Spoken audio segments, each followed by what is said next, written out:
네, 죽도록 충성하라라고 하는 제목으로 하나님 말씀 나누겠습니다.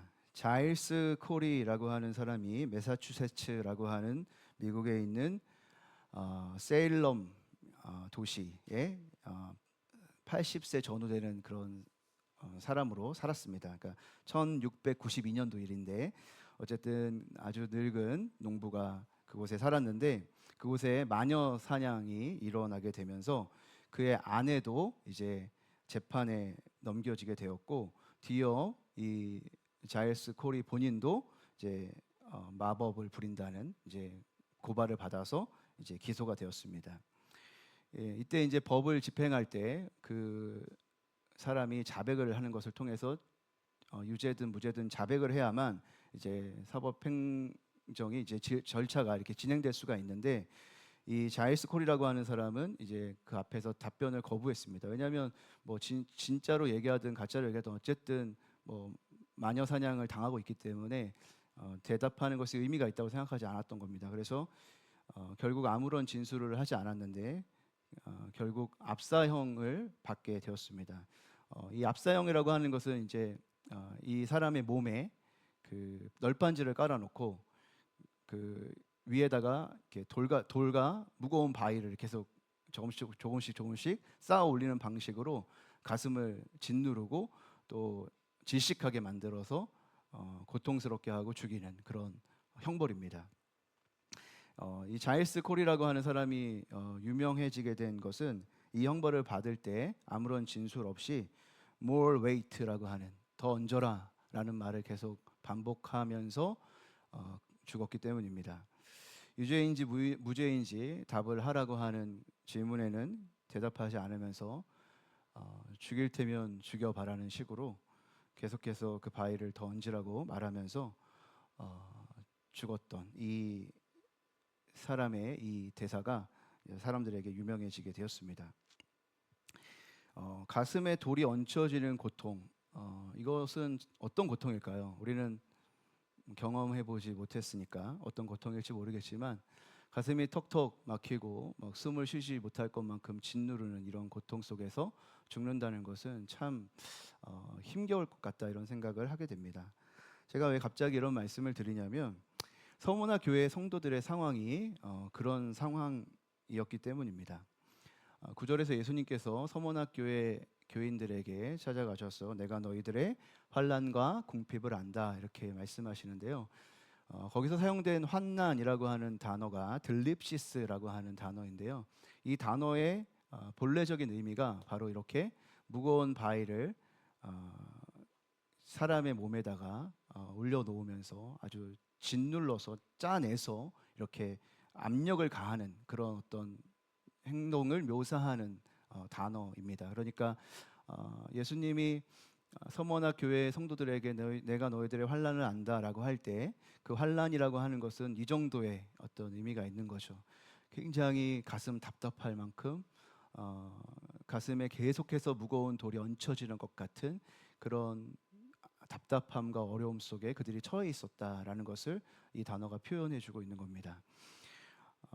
또한 궁핍이라고 하는 단어도 우리가 생각하는 것처럼 뭐 기본적인 어떤 생활 속에서 뭔가 필요한 것들을 찾지 못하는 혹은 필요한 것들을 구하지 못하는 궁핍 정도가 아니라 완전히 생존에 필요한 것조차 구할 수 없는 그런 완벽한 그 파산의 상태 그런 단어이기 때문에 이 환난과 궁핍이라고 하는 단어를 통해서 서머나 교회의 성도들이 살아가는 삶이 어떤 건지 우리는 짐작해 볼 수 있게 되는 것입니다.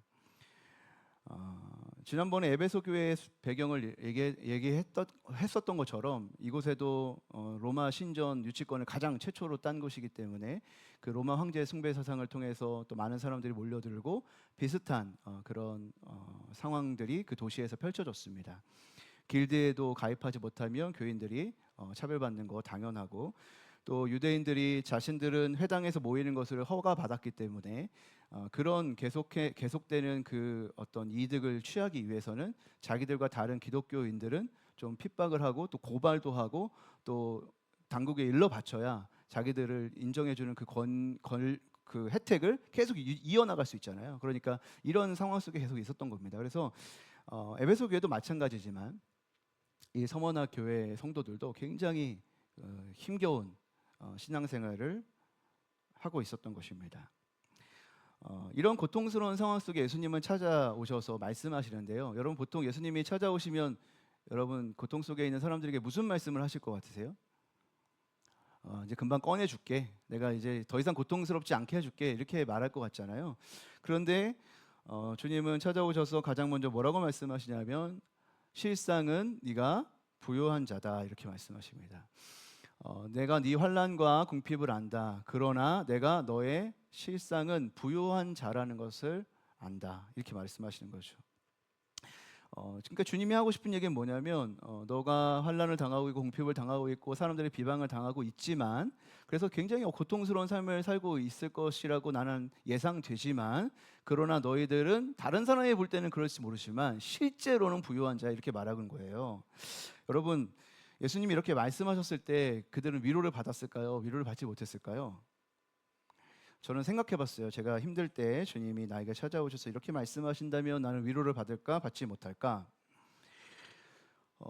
그래서 이제 비슷한 상황을 좀 생각해봤는데 제가 힘들 때 사람들이 저한테 어떤 위로를 하는지를 생각해봤어요. 저한테 이렇게 얘기하더라고요. 아 하나님이 너를 크게 쓰시려고 그러는 거야. 뭐 이렇게 말할 때도 있고 이렇게 고통스러운 것은 하나님이 너를 더 수준 높은 사람이라고 생각하시기 때문에 이런 고통을 주시는 거야. 뭐 이렇게 말씀을 하시거든요.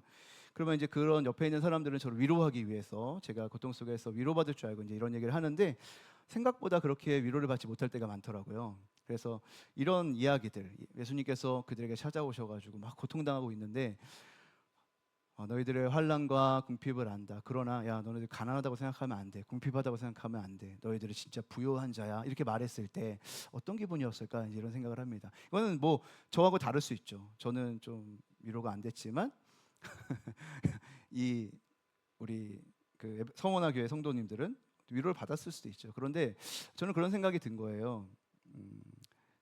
어려움 속에 있으면 그 고난과 환난 속에 있으면 주님이 이렇게 말씀하실 때 좀 오해할 때가 있잖아요. 우리가 아니 뭐 내가 힘든 거 알기는 아시나? 왜 이렇게 저렇게 말씀하시지? 이런 생각이 들 때가 있잖아요. 주님이 우리한테 큰 뜻이 있다 이렇게 말씀하시고 내가 너를 정말 더 충성스럽게 여기기 때문에 그런 거야 이렇게 말씀하셔도 굉장히 내 고통을 몰라주는 하나님 원망스러울 때가 있지 않겠습니까? 그래서 가끔은 이런 이야기들이 우리의 어떤 정신승리처럼 들려요. 겉으로 볼 때는 너무나 힘겹고 어려운 삶을 살고 있는데 야 네가 부요한 자라는 것을 믿어야 돼. 그러면 행복하게 살 수 있어. 이렇게 말하고 또 그것을 믿고 살아간다는 것이 그냥 일종의 어떤 정신승리처럼 우리에게 느껴지게 되잖아요. 그런데 제가 곰곰이 생각하면서 이건 정말 어떤 말씀일까? 주님은 정말 우리에게 정신승리하라고 이런 말씀을 주시는 건가? 겉으로는 뭐 힘들고 어렵지만 그러면 그렇게 사는 거 너무 어차피 힘드니까 차라리 정신이라도 승리해서 그냥 괜찮다, 행복하다, 부요하다 이렇게 생각하고 살라고 주님이 이런 말씀을 하시는 걸까? 그렇지 않죠. 주님은 우리가 한낱 정신승리하라고 이런 말씀을 하시는 게 아니죠. 정말로 주님이 볼 때 우리가 부요하기 때문에 이렇게 말씀하시는 거예요. 우리는 그것을 체감하지 못하지만 주님은 우리에게 그 말씀을 하실 때 진심으로 말씀하시는 거예요. 왜요? 주님이 볼 때 그게 진짜기 때문이죠. 우리는요 우리가 가지고 있는 부요함이 그리고 우리 현실에서 우리를 도와주는 부요함이 진짜 부요함이라고 너무나 깊이 그리고 너무나 체감하면서 생각해요. 그렇죠? 그러니까 당연히 지금 현재 상황 속에서 환난과 고난이 있고 그렇지만 너가 영적으로는 부요한 자야 라고 말했을 때 완전히 와닿지 않는 거예요. 그러나 주님의 눈에 보기에는 그것이 완전히 다른 겁니다. 우리가 보기엔 그것이 그렇게 느껴질지 모르겠지만 주님 볼 땐 그게 완전히 다른 거예요. 왜냐하면 주님은 우리가 현실이라고 느끼는 것, 우리가 체감하고 부요라고 느끼는 그것이 아무것도 아니라는 것을 주님은 아는 거거든요. 왜냐하면 그것은 죽음 앞에서 아무것도 아니에요. 우리가 아무리 부요한 걸 누려도요 한계가 있어요. 그러니까 그건 진짜 부요한 게 아니란 말이에요. 그런데 성도들이 가지고 있는 부요함은 뭐냐면 죽음도 가로막지 못해요. 영원해요. 그러니까 그 부요함은 영원한 부요함이잖아요. 그러니까 예수님이 보시기에는 성도들에게 너희들이 부요한 자라고 말하는 것이 정말 진심이란 말이에요. 그냥 우리가 힘든데 내가 세상에서 복 받기 전까지 정신승리하라고 이런 말씀하시는 게 아니라 지금 이곳에서 세상에 볼 때는 아무런 소망이 없어 보이는 지금 이 현실 속에서도 주님은 우리가 충분히 부유하게 살 수 있다는 것을 진심으로 말씀해 주신단 말이에요.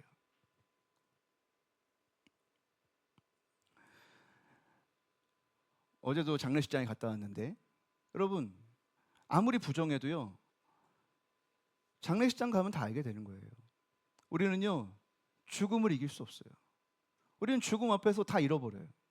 아무리 좋은 것도, 아무리 귀한 것도. 그럼 그때까지 부자가 되겠다, 그때까지 부유한 삶을 살겠다, 선택이지만 죽음 이후에는요, 아무것도 아니에요.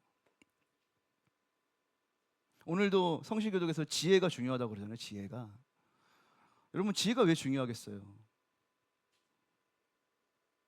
가지고 있는 게 뭔지를 모르니까. 우리가 진짜 부유하게 하는, 정말 우리가 소중하게 생각해야 하는 것을 우리가 모르니까 지혜가 중요한 거죠.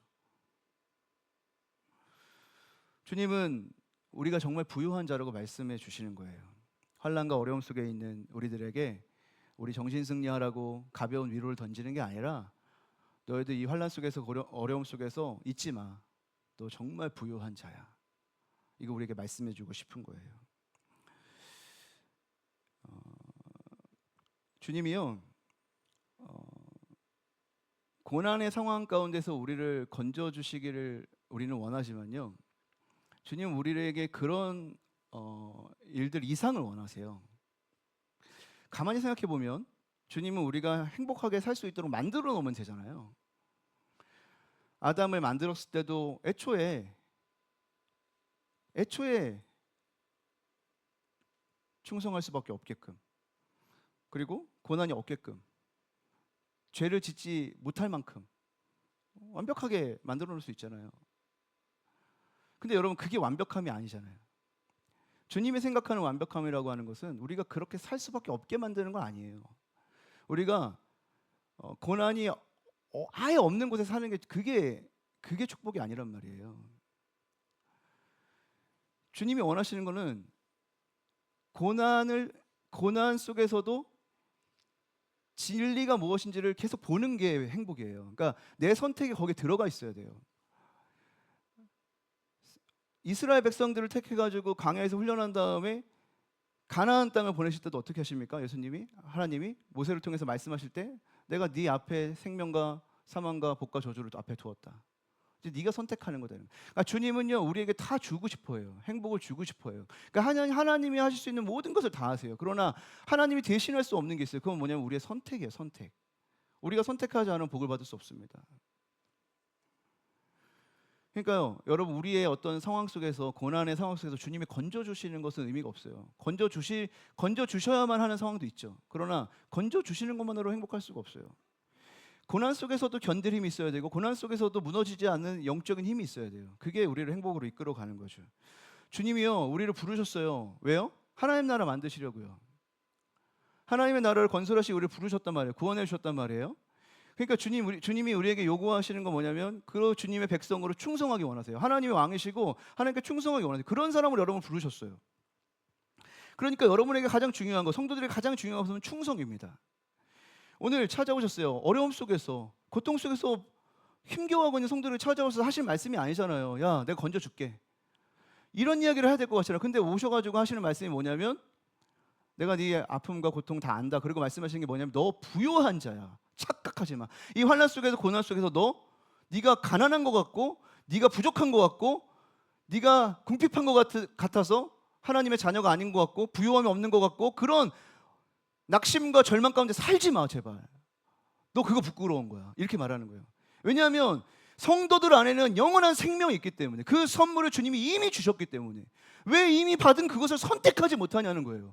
이미 내가 너를 그렇게 만들었고, 이미 너에게 생명을 주었는데 왜 그거를 붙잡지 않고 사냐는 거예요. 근데 왜 이 얘기를 하신다고요?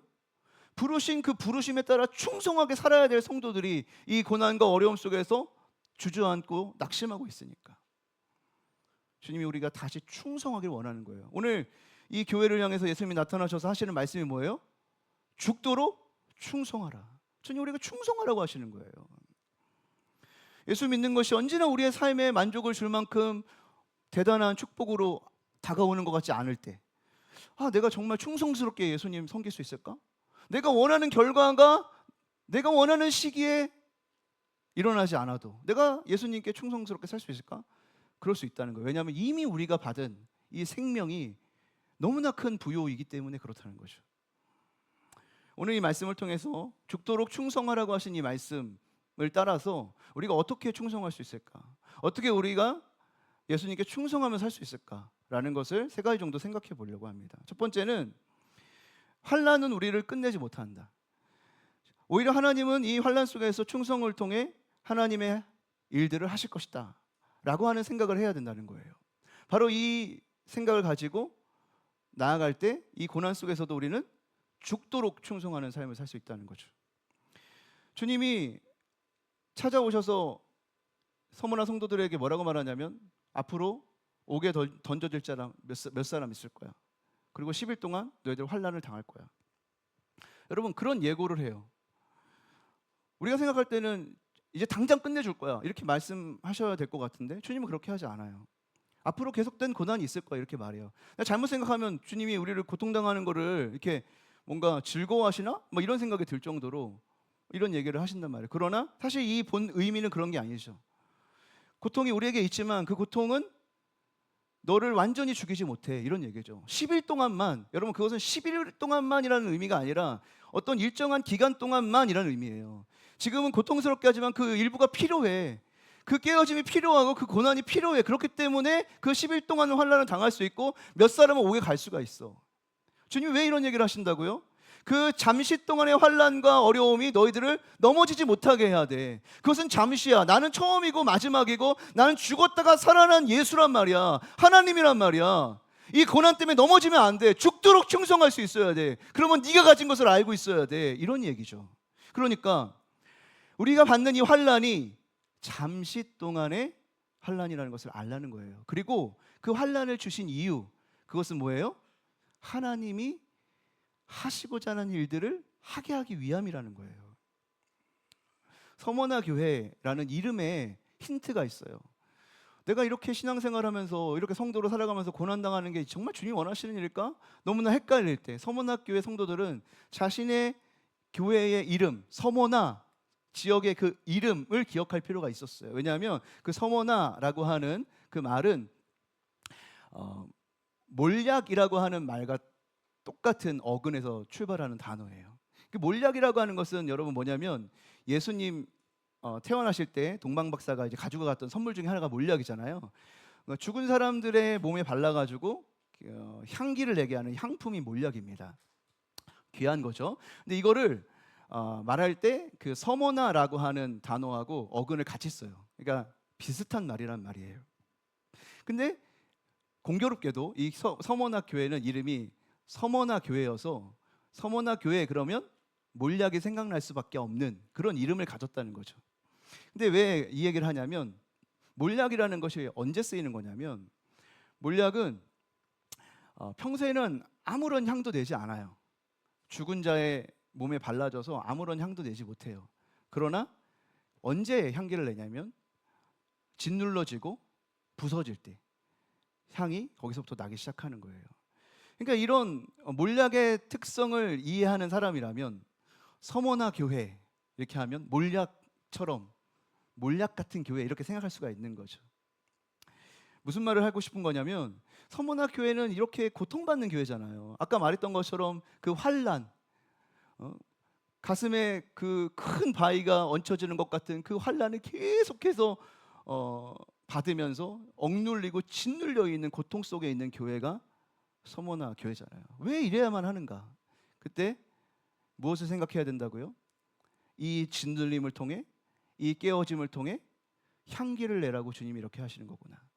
주님이 이 고난을 통해서 하나님의 향기를 드러내기 원하시는구나 라는 것을 깨달아야 했다는 것이죠. 여러분 왜 우리에게 환난이 필요합니까? 주님이 이 환난 속에서도 영광 받으시고 이 환난 속에서도 하나님 나라를 만들어 가셔야 하기 때문에 그런 것입니다. 주님이 이유를 우리가 다 알 수는 없겠지만 그리고 그 과정 속에 우리는 힘들겠지만 그러나 우리가 그럼에도 불구하고 죽도록 충성할 수 있습니다. 왜냐하면 우리의 짓눌림조차도 우리의 억눌림조차도 하나님은 향기로 바꾸셔서 사용하실 것이기 때문입니다. 때론 여러분들을 깨시고 때론 여러분들을 누르시고 때론 여러분들을 아프게 하더라도 여러분 죽도록 충성하시기를 바랍니다. 하나님이 여러분을 통해서 영광 받으실 것이고 여러분을 통해 하나님 나라를 이루어 가실 줄로 믿습니다. 두 번째로 우리가 어떻게 충성스럽게 살아갈 수 있을 것인가? 그것은 예수님의 약속입니다. 죽도록 충성하는 자에게 주어지는 보상, 복, 그것을 우리가 기억해야 되는 것이죠. 무엇이라고 말합니까? 죽도록 충성하는 자에게는 생명의 관을 주겠다. 분명한 보상을 약속하고 계십니다. 우리가 이것을 기억해야 됩니다. 하나님은 견디고 인내하고 충성하는 하나님의 백성들을 외면하지 않고 마침내 복 주시는 분입니다. 그러니 우리에게는 충분히 충성할 만한 힘이 있습니다. 충분히 충성할 만큼의 이유가 있습니다. 여기 등장하는 관이라고 하는 단어는 스테파노스라고 하는 단어인데, 보통 관이라고 하는 단어를 쓸 때 디아데마라는 말과 스테파노스라는 말 두 가지를 사용합니다. 근데 디아데마라고 하는 이 관이라고 하는 의미의 단어는 언제 쓰냐면 보통 권력을 상징하는 사람들에게 쓰여지는 관, 뭐 왕관 같은 거, 권력자에게 쓰여지는 관 같은 거, 이런 거는 디아데마라고 하는 관이라는 단어를 사용하고, 오늘 여기서 지금 죽도록 충성하는 자에게 마침내 주시겠다고 하시는 예수님이 그들에게 주는 관은 뭐냐면 스테파노스인데, 이거는 고대 올림픽에서 마라톤을 완주하고 나면 받게 되는 그 관을 의미하는 단어입니다. 그러니까 지금 예수님은 지금 어떤 관을 우리에게 주겠다고 하는 거냐면은 끝까지 충성한 자에게, 충성함을 인정받은 자에게 주는 관을 주겠다는 거예요. 그러니까 생각해 보세요. 주님이 우리에게 원하시는 게 뭐냐면 충성이란 걸 알 수 있죠. 그러니까 권력이나 어떤 성공을 상징하는 관이 아니라 충성을 상징하는 관을 우리에게 씌워준다는 얘기는 뭐냐면, 주님이 우리의 삶 가운데 보고 싶어 한다는 것은 충성이라는 것을 말하는 거예요. 주님이 죽도록 충성하라고 말하는 이유는 죽도록 어떤 결과를 내야 된다라고 얘기하는 게 아니에요. 주님이 우리를 부르신 그 부르심에 충성하라는 거예요. 그게 중요하다는 거예요. 포기하지 않는 게 중요하다는 거예요. 내가 주님의 이름으로 얼만큼의 성공을 했습니다, 얼만큼의 대단한 일을 했습니다가 중요한 게 아니라 그것을 끝까지 해서 마침내 주님 앞에 내려놓을 수 있는, 그래서 스테파노스를 받을 수 있는 사람이 되어야 된다는 거예요. 그게 주님이 보시는 거예요. 주님은 끝까지 충성하는지를 봐요. 죽도록 충성하는지를 봐요. 아니, 죽음도 막을 수 없는 충성을 하고 있는지를 봐요. 죽음 앞에서 흔들리는 충성인지, 죽음도 어찌할 수 없는 충성인지, 죽음 앞에서는 포기할 수밖에 없는 충성인지, 아니면 죽음이 나에게 다가와도 충성할 수밖에 없는 충성인지를 점검해야 한다는 거예요. 그리고 죽음과도 바꿀 수 있는, 생명과도 바꿀 수 있는 그런 충성을 주님께 드리라는 것입니다. 왜요? 그들에게는 완주한 자들에게 주어지는 스테파노스가 예비되어 있기 때문입니다. 또한 둘째 사망의 해를 받지 않는다. 이기는 자에게는 둘째 사망의 해를 받지 않는다, 이렇게 약속되어 있습니다. 주님이 우리에게 주신 이 영생의 선물, 그것은 반드시 약속했던 것처럼 둘째 사망의 해를 받지 않도록 할 것이라는 거예요.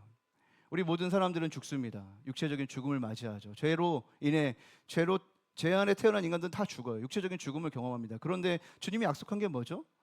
너희들이 예수를 믿으면 영생을 얻는데요. 이 영생은 무엇입니까?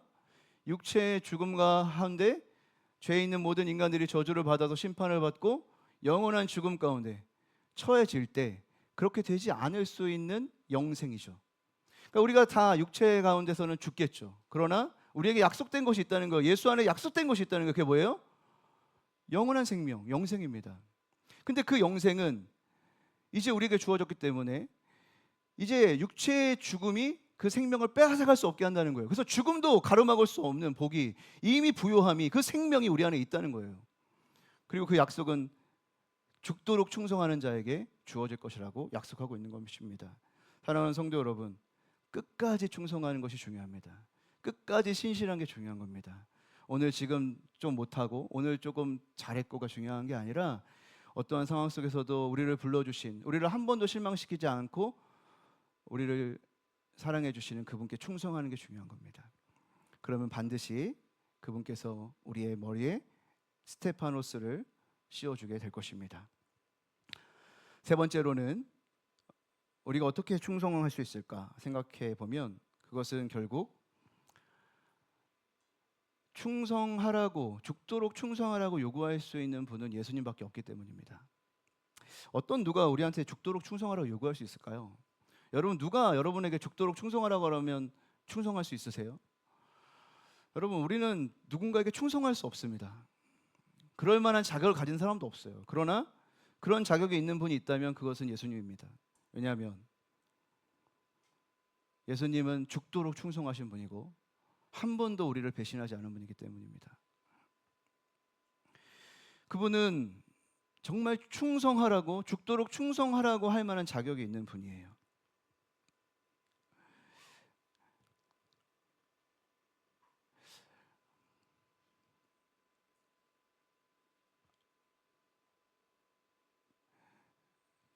주님이 죽었다가 살아나신 일이라는 것으로 소개하잖아요, 자기를. 나는 처음이고 마지막이고 죽었다가 살아납니다. 예수님이 자신을 그렇게 소개해요. 예수님은요, 죽음도 막지 못한 사람이었어요. 죽음을 이기신 분이었단 말이에요. 그 예수를 보지 않으면, 죽음도 가로막을 수 없었던 십자가의 사랑을 깨닫지 못하면 여러분이 충성할 수 없죠. 그분이 걸어가신 길을 보지 못하면, 그분의 음성을 듣지 못하면 충성할 수 없습니다. 처음이요 나중이신 하나님이 인간의 몸을 입고 이 땅에 오셔가지고 충성하다가 십자가에 못 박혀 죽어요. 그러나 그렇게 끝나버릴 줄 알았는데 그렇지 않습니다. 부활하고 승천하셔서 죽음을 정복하세요. 여러분, 그분이 나타나서 말씀하시는 거예요, 우리에게. 그리고 그분의 말씀을 듣지 못하고 그분의 명령을 듣지 못하면 어떻게 충성할 수 있어요? 누가 우리에게 충성하라고 하면 충성할 수 있습니까? 오직 그분만 우리를 충성하게 할 수 있는 거예요. 예수님은 몰약처럼 짓눌러지고 으깨지고 부서지면서 향기를 내신 분입니다. 서머나 교회가 존재해야 되는 이유가 있다면, 고난밖에 당할 것이 없는 그 서머나 교회가 존재해야 될 이유가 있다면, 그 고난 속에서도 예수를 따라 향기를 내야 하고 하나님께 영광 돌려야 하기 때문입니다. 사랑하는 성도 여러분, 우리는 하나님께 영광 돌리는 것이 대단한 무엇인가를 해야만 하나님께 영광을 돌릴 수 있다고 생각할 때가 많습니다. 우리가 하나님의 힘으로 이런 일도 해낼 수 있고 하나님의 힘으로 이런 일도 해낼 수 있습니다. 하나님께 영광 돌릴 수 있죠. 그렇지만 여러분, 주님이 영광 받으시는 아주 되게 중요한 방법 중에 하나는 뭐냐면, 우리가 이 고난과 어려움 속에서도 결코 눌리지 않는, 결코 포기되지 않는 영원한 생명을 가졌다는 것을 증거하는 데 있습니다. 그 누가 나를 어렵게 하고 힘들게 한다 할지라도 꺾을 수 없는 생명이 나에게 있다. 그 누구도 주저하지 않게, 그리고 주저앉히지 못하게 할 수 있는 그런 생명이 나에게 있다는 것을 증명하는 게 여러분 하나님께 영광을 돌리는 방법이에요. 그리고 이 몰약처럼 서머나 교회에 하나님의 향기를 드러내는 방법이에요. 고난이 계속되겠습니까? 환난이 계속되겠습니까? 10일이면 끝날 고난이고 처음이요 나중이요 죽었다가 살아나신 예수께서 우리에게 생명을 주셨습니다. 사랑하는 성도 여러분, 환난 가운데 낙심하지 마시기 바랍니다. 여러분의 그 낙심도 향기로 바꾸시기를 바랍니다. 여러분을 통하여서 하나님이 영광 받으시기를, 그 일을 교하시게 되기를 바랍니다. 이육사 시인의 절정이라고 하는 시로 오늘 말씀을 마무리하겠습니다. 매운 계절의 채찍에 갈겨 마침내 북방으로 휩쓸려 오다. 하늘도 그만 지쳐 끝난 고원, 서리빨 칼날진 그 위에 서다. 어디다 무릎을 꿇어야 하나 한 발 제겨 디딜 곳조차 없다.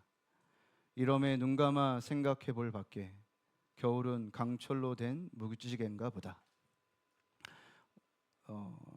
항일 시대에 항일 정신으로 쓴 시죠. 고난과 어려움을 피해 도망가도 계속되는 고난을 만날 수밖에 없는 현실을 살아가는 이 시인의 고백입니다. 마지막 문장이 마음에 많이 남는데, 겨울은 강철로 된 무지개인가 보다. 겨울이라고 하는 것은 그가 지금 겪고 있는 시련과 아픔을 상징하는 거잖아요. 그 겨울이 강철로 된 무지개인가 보다라고 고백하는 이 시의 고백이 너무 마음이 아픕니다. 얼마나 힘들었으면, 얼마나 아팠으면, 얼마나 무거웠으면 이 겨울이, 이 아픔이 강철같이 느껴졌을까. 그런데 더 놀라운 것은 강철 같은 고난 속에서도 무지개를 본다는 거예요. 그 강철같이 느껴지는 혹독한 고난 속에서도 무지개, 희망의 무지개를 본다는 거죠. 부서져서 부활하신 예수 그리스도의 향기를 내는 교회로 우리가 부름을 받았기 때문에 우리는 때로 고난을 받지만 강철로 된 무지개로 그 고난을 바라볼 수 있게 되는 것입니다. 사랑하는 성도 여러분, 우리 따뜻한 교회가 고난 속에서도 환난 속에서도 끝까지 죽도록 충성하여 아름다운 주님의 향기를 드러내는 복된 교회로 쓰임받게 되기를 주님의 이름으로 축복합니다.